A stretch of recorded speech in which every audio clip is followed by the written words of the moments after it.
Bye. I'll see you later.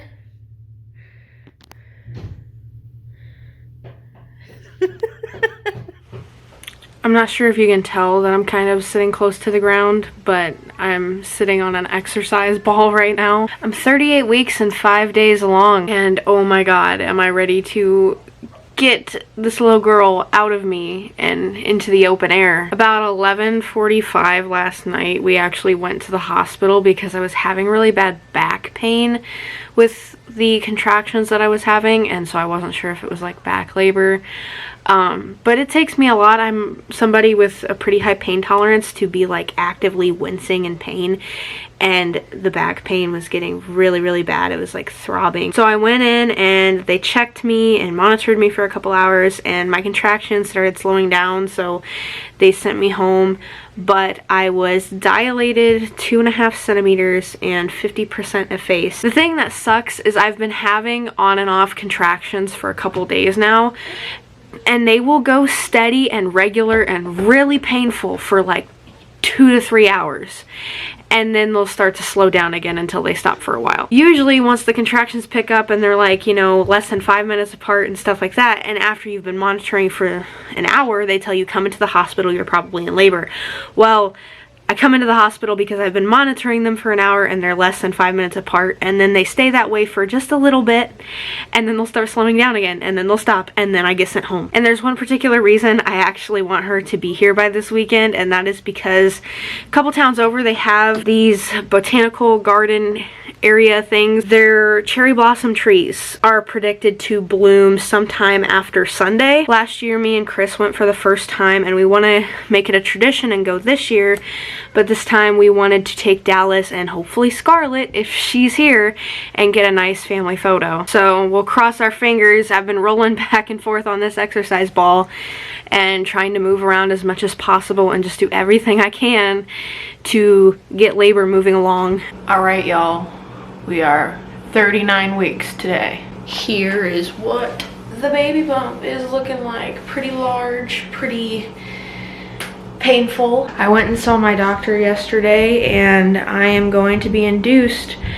tomorrow night. Granted, I don't go into labor before that. I was originally supposed to go in and be induced tonight, but they had to push it back one day. So unless something drastically changes from now until tonight, which you never know, it could with the pain I'm having, I will be induced tomorrow night, and then Scarlett should be here sometime Sunday. So today I'm going to try and do the last bits of organizing and everything I can to prepare for her arrival and coming home. There's a couple things I want to do around here.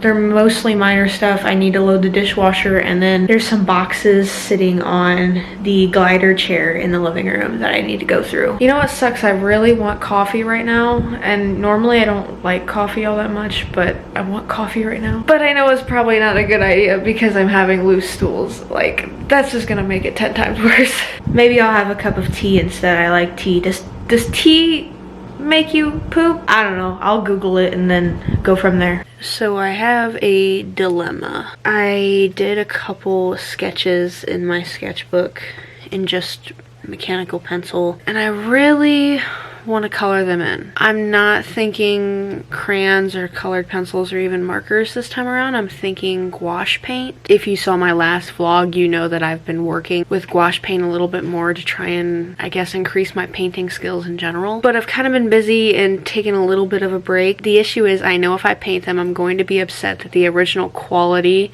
of the sketch that I made is going to be destroyed because it's not going to be a sketch anymore. So what I think I'm going to do is I think I'm going to make a copy of them on the printer, paste the copy of the sketch next to the original, and then paint over the original. That way the sketch and the finished gouache piece are both there kind of side by side. Hopefully I have enough space on the page to do so though, because gonna be honest, the way I spaced them out on the page is a little bit weird. Yeah, I've got that one and then this one, and I'll need to fit in the copies somewhere in here. So I ended up doing things slightly different from how I said I was gonna do them in that painting. When I made the copy of the sketches, I realized it still didn't produce quite the same effect as the original shading of the sketch. So rather than painting over the original sketch, I actually painted the copy of the sketch like on plain printer paper, and I tape painted versions into my sketchbook after. Out of those two sketches slash paintings I did, I think I like the sketch version of the girl better than the painting version, but I like the painted version of the hand with the cherry blossom petals better than the sketch. But I spent a little chunk of time doing that and painting that, and then I went and did some cleaning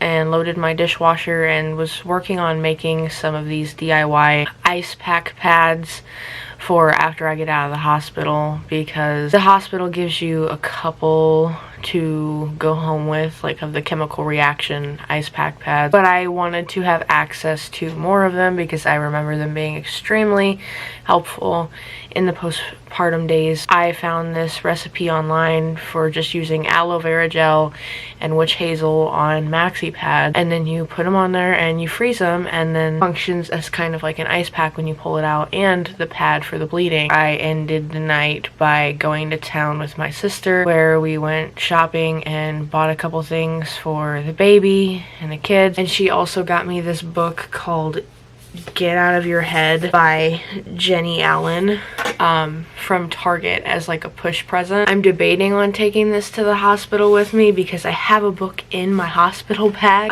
that I'm not finished with yet, and normally I don't like to read two books at once. I was kind of skimming through it and I noticed it does have a little bit of like religious themes to it. It's a book about stopping like negative thinking. I don't believe in God, so I don't know how much I'm going to be able to take from this, but I'm hoping that there's still a lot of like good information, words of encouragement in here that I can take away, even if I don't take away necessarily the religious spirituality aspects of it. But yeah, I've been sitting here talking and it's about 5 a.m. and we are getting induced in 12 hours from now. I'm so excited, but also kind of nervous. I know the induction process, once they get those hormones started, are pretty painful, but labor is painful in general either way, and I'm ready to meet our daughter. It's 5 minutes till 4 p.m. and we are heading to the hospital just a little bit early. We're due to be there at 5 to be induced, so it's baby time. Well, as of 2:02 a.m. this morning, Miss Scarlet Faye back there has entered the world. She was 20 inches long and 8 pounds 15 ounces, so I gave birth to almost a 9-pound baby this morning. With that being said, I am pretty sore, not just in the obvious regions. Actually, where I'm having the most pain is in my legs and hips.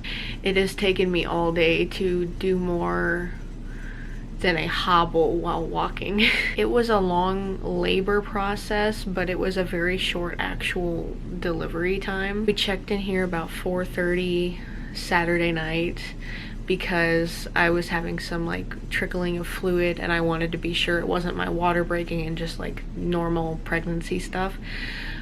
It was the normal pregnancy stuff. My water did not break. Around 5:30 that night, they started inducing me with the little tablet that they stick up there, which it only took one of those to make my contractions steady and everything else. However, I was very slowly progressing, and after a certain point around like 3:30 p.m. I was stuck at 5 centimeters with consistent contractions, just not making any progress from like 2 or 3 p.m. to about 9 p.m. and then around 9 p.m. my doctor came in and broke my water, and then over the next couple hours after that I dilated to a 10 and was complete and ready to push. We started pushing and I only did like 5 sets of 3 10-second long pushes. So that would mean I take in a deep breath, I hold and push for 10 seconds, and I take another deep breath immediately, hold and push for 10 seconds. One more deep breath, hold and push for 10 seconds, and then that's one set. And I did 5 of those sets with my contractions, and then she was here. She did come out with brown hair like I did when I was born, and a lot of my family from the pictures are saying that she looks like me. So if that turns out to stay the case, that means we've got one kid who looks exactly like Chris and one kid who looks like me, and that's kind of cool. But basically today has been getting used to being in the newborn stages again and trying to manage my pain here in the hospital. We should be going home sometime tomorrow morning between like breakfast and lunch, and I can't wait to be home and bring her home and start getting adjusted to that. We've been home with Scarlett for over a week now. I haven't been filming much because I've just been trying to get used to routines or establish routines as far as taking care of 2 kids throughout the day and night. It's been a pretty busy arrival coming home. I mean, we had Easter. Now me and Dallas are both sick, and I'm praying to gods that I don't believe in that Scarlett doesn't catch it, because I mean, she is only a week and a half old. Easter especially was busy because the day before, the cherry blossoms over in Urbana hit peak bloom, so we wanted to go out and see them. So we started our Easter morning by packing up the kids and the double stroller and going over and taking pictures underneath the cherry blossoms. And then we got back and we had to cook the ham, and I had to give kiddos their Easter baskets, and then my parents came over to our apartment for Easter dinner that afternoon. Beyond just the holiday and getting used to routines as far as the kids go, we've also been getting used to Chris starting a new job. He's working with my uncle pouring concrete, so it's long days that start way earlier than his cashier job did, where he worked evening. But it also means more hours, more money, and honestly a way better schedule for our family, so I'm pretty happy. And I think he's really liking the job so far, besides being sore, because obviously there is a physical labor difference between standing behind a cash register or making pizzas and pouring concrete and setting it and everything else. I'm so proud of him though. Dallas and Chris got haircuts. I dyed my hair literally just like an hour ago. That's why my fingernails are still stained like purple. And we've just been trying to manage the 2 under 2 life